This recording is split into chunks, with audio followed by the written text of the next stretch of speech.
I stared at my reflection in the mirror, barely recognizing the woman looking back at me. My cheek was swollen, a deep bruise forming where the coffee cup had struck me. Dark stains streaked down the front of my dress, and the faint sting of hot coffee lingered on my skin. My hands trembled as I reached up to touch the mark, and the memory of what had just happened came rushing back, sharp and jarring. It wasn't just the act itself that shook me. It was the person who had done it. My husband, Daniel. The man I had loved, trusted, and shared my life with for 10 years. He wasn't perfect. No one is. But never in a million years would I have imagined him doing this. Breakfast had started like any other morning. Coffee brewing, soft light streaming through the kitchen window, the kind of quiet comfort I'd come to take for granted. But then he asked for my credit card, his tone sharper than usual. At first I thought he was joking. When I refused, his voice turned cold, edged with something I couldn't quite place. "Just give it to me," he had said, his hand clenching, the mug so tightly I thought it might shatter. I refused again, and that's when it happened. The moment replayed in my mind. His sudden rage, the coffee flying through the air, the shock of the impact. But what scared me most wasn't the pain or even his outburst. It was the look in his eyes. That wasn't my husband, and that's when I knew. This wasn't just about the credit card. It wasn't about money. Whatever was going on, it was far deeper, far darker, and I wasn't sure I wanted to know the truth. In the weeks leading up to that morning, something had shifted in Daniel, though I hadn't fully realized it until now. Sitting alone in the quiet of the house, my thoughts began to piece together moments that I'd brushed aside.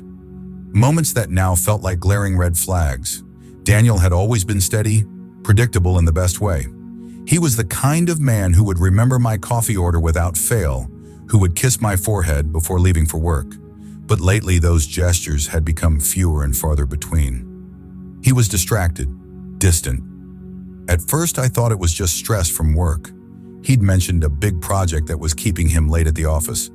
But now I wasn't so sure. There were the absences, too many of them. He'd leave early and come home late, sometimes with excuses that didn't quite add up. Once I'd asked why he hadn't answered my calls all day, and he waved it off with some story about meetings and a dead phone battery.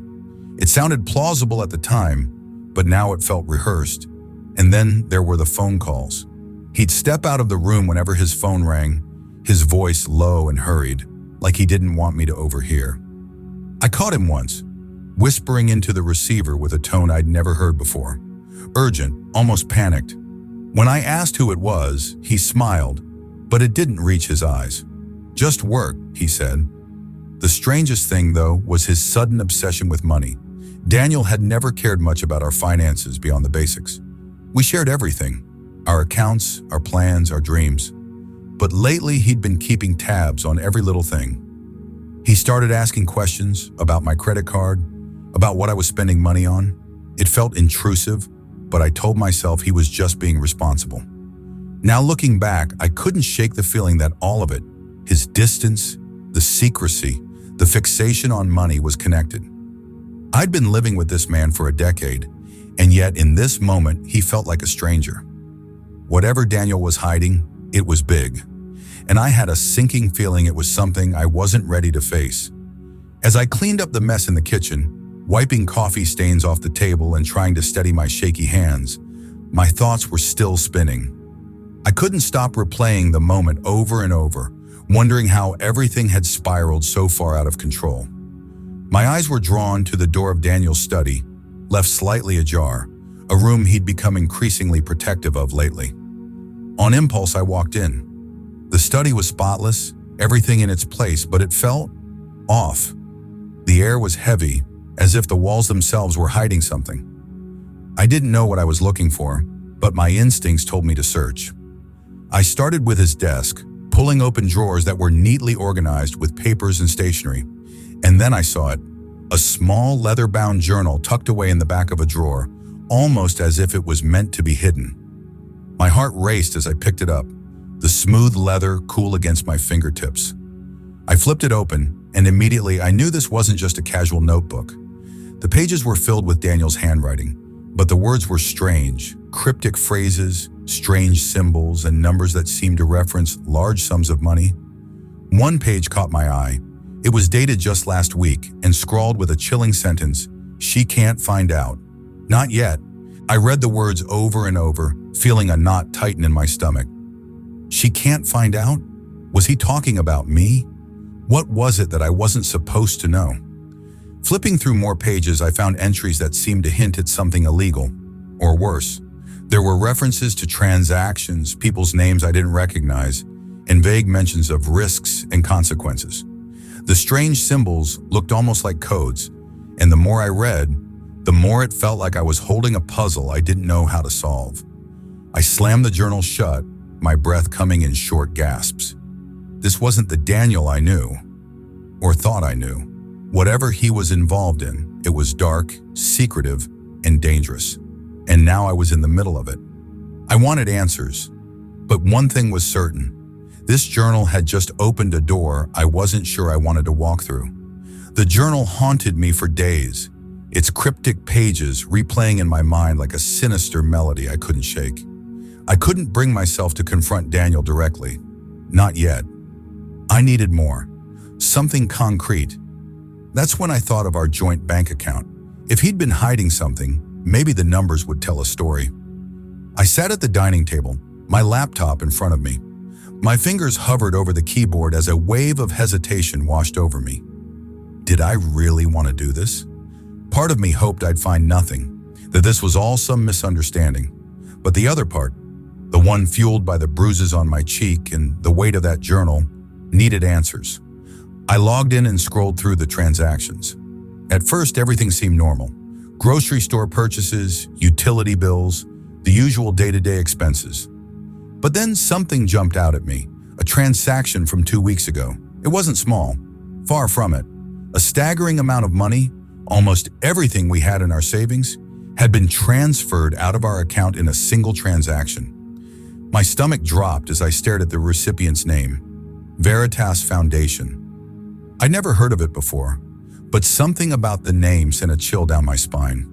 It felt wrong, like it didn't belong here, in our quiet, ordinary life. I opened a new tab and searched for it online, hoping to find an answer. What I found wasn't comforting. The Veritas Foundation barely seemed to exist. There was no website, no public records, just a handful of obscure mentions on message boards and in vague articles. What little I could piece together painted a shadowy picture. Whispers of offshore accounts, illegal dealings, and connections to people who disappeared without a trace. And then I saw it, a name buried in one of the articles. Elliot Grayson. The name hit me like a lightning bolt. I couldn't immediately place it, but I knew I'd heard it before. My mind raced as I tried to connect the dots. Where had I come across that name? And why did it fill me with such dread? I closed the laptop and leaned back in my chair, my heart pounding. The pieces were starting to come together, but the picture they painted was dark and terrifying. Daniel wasn't just keeping secrets.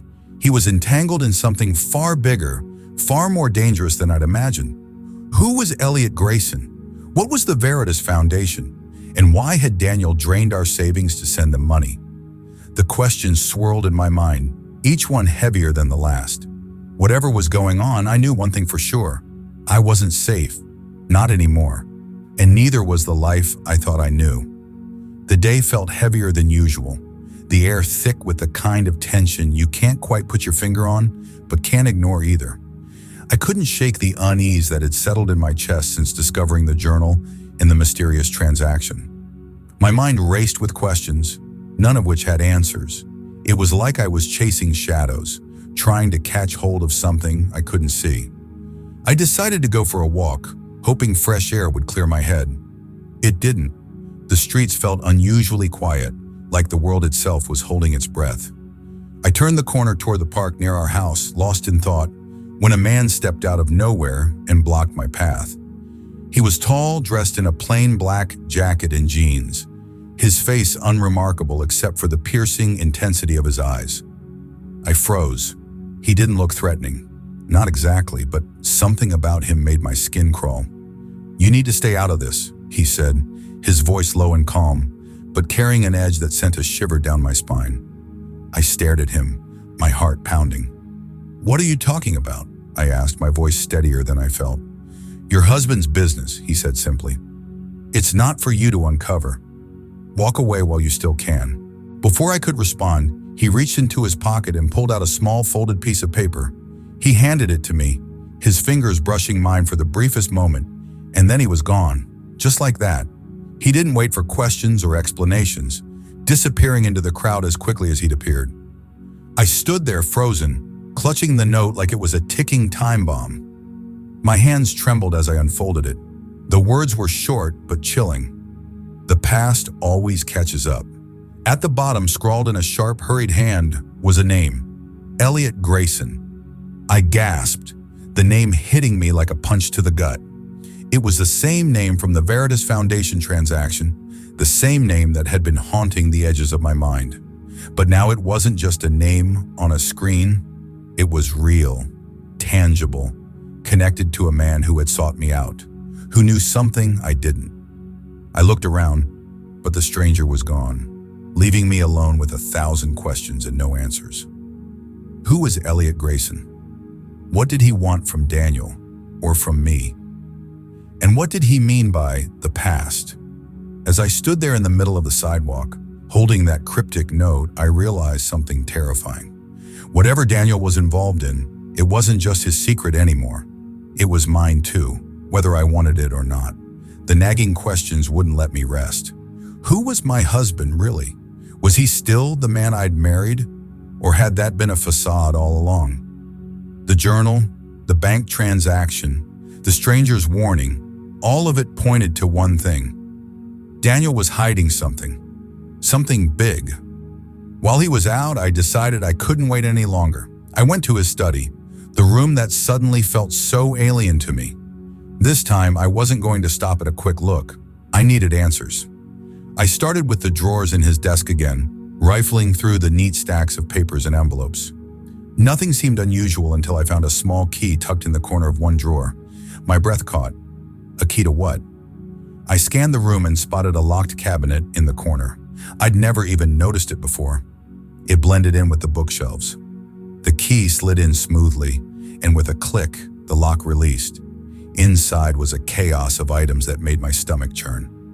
Fake IDs, 4 of them, all with Daniel's face but different names, different lives. There were burner phones, 3 of them, their screens cracked and smudged, the kind of phones you don't use unless you're trying to stay off the grid. And then there were the photos, a stack of them, printed on glossy paper, showing faces I didn't recognize. Men in suits, women in dark glasses, some sitting in what looked like fancy offices, others in dingy basements. One photo showed Daniel with a man I'd never seen before, shaking hands in front of a car with an unfamiliar license plate. My hands trembled as I sifted through the pile, my heart pounding louder with each discovery. There were notes scribbled on some of the photos, names, dates, locations. It was like I'd stumbled into a file from a spy movie. The final item was a small ledger, worn and battered. Flipping through it, I saw lists of transactions, amounts that made my head spin, and cryptic codes that meant nothing to me. One entry stood out: transfer complete. Veritas. It was undeniable now. Daniel wasn't just hiding something, he was living a double life. A life that involved large sums of money, mysterious people, and shady dealings I couldn't begin to understand. I sat back, clutching the ledger, my mind reeling.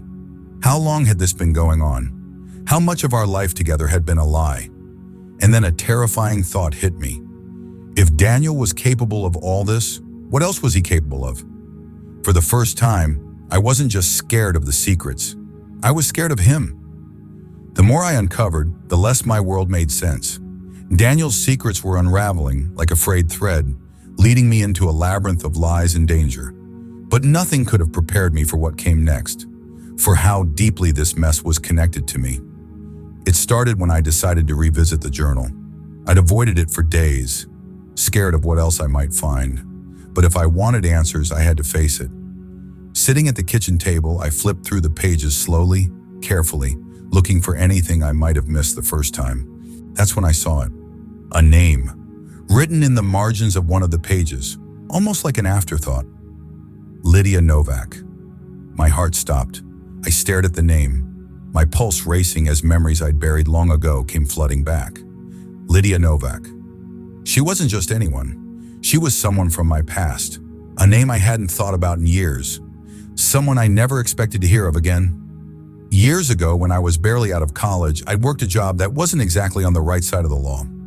It was a desperate time in my life, and I'd gotten involved with a group of people who dealt in stolen goods. Nothing violent, just quick cash and quiet exits.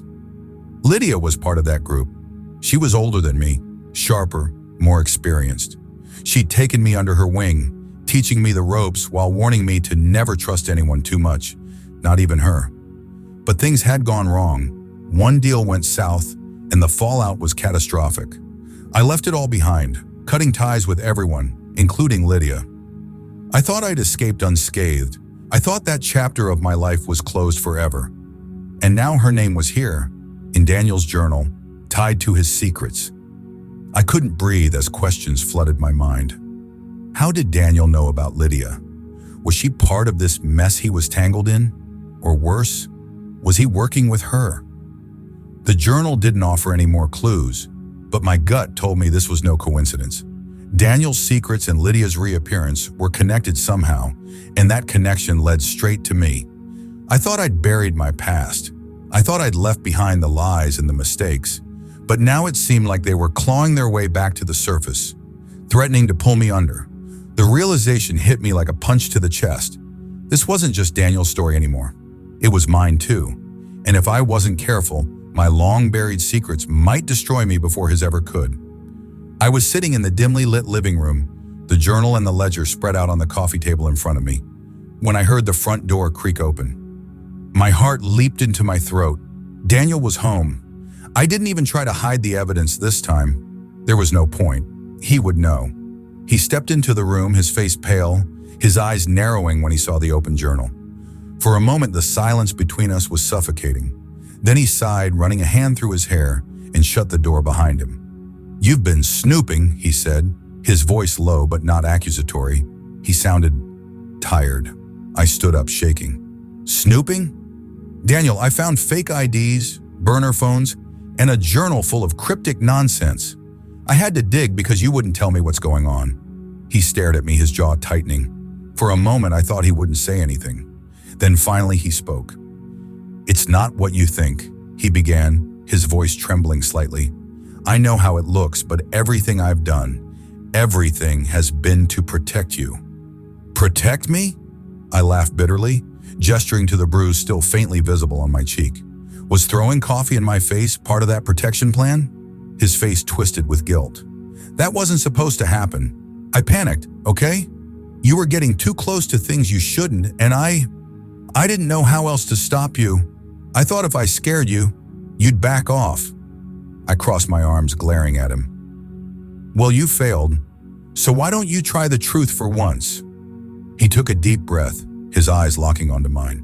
"The people I'm dealing with, they're not just after me. They're after you."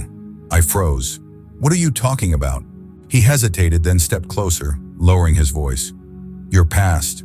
Lydia Novak. You think you left all that behind, but you didn't. They know who you are. They know what you were involved in, and they want payback." My stomach dropped. "Lydia? What does she have to do with this?"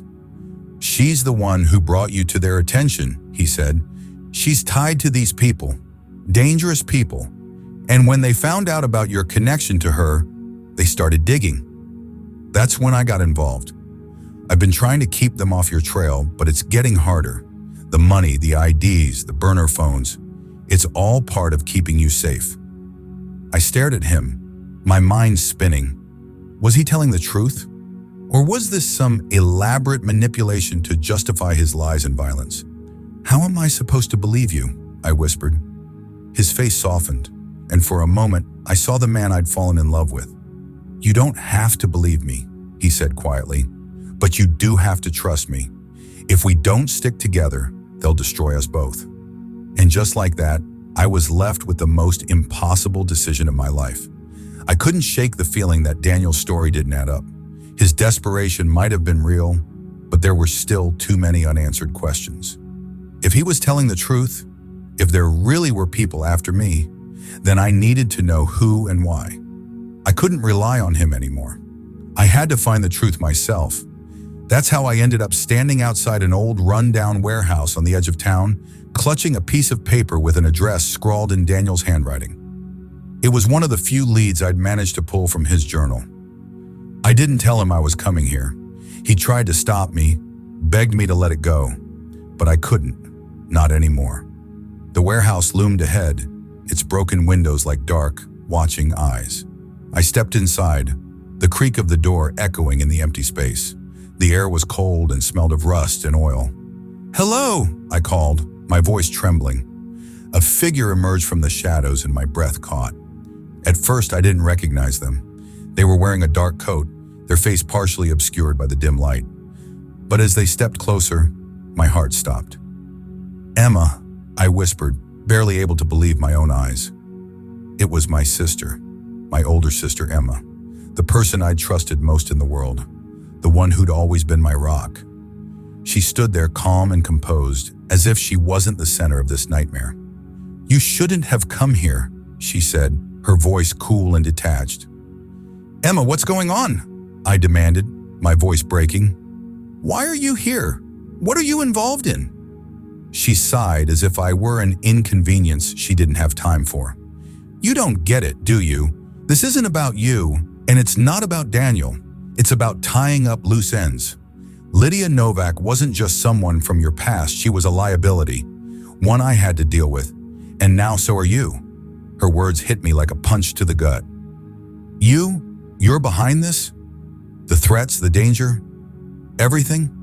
Emma nodded, her expression unchanging. "You were too close to the truth. Daniel tried to protect you, but he didn't understand how far I'd go to keep this under control. I couldn't let your mistakes or his meddling unravel everything I've built." Tears welled up in my eyes as the weight of her betrayal sank in. My own sister, the one person I thought I could trust, and she was the one pulling the strings all along. "What happened to you?" I whispered, my voice trembling. She didn't answer. She just stared at me, cold and distant, as if I were already a ghost. In that moment, I realized Daniel wasn't the real enemy. His violent outbursts and lies were his way of failing, but trying, to shield me from a truth I couldn't have imagined. The person I needed to fear most had been standing beside me all along.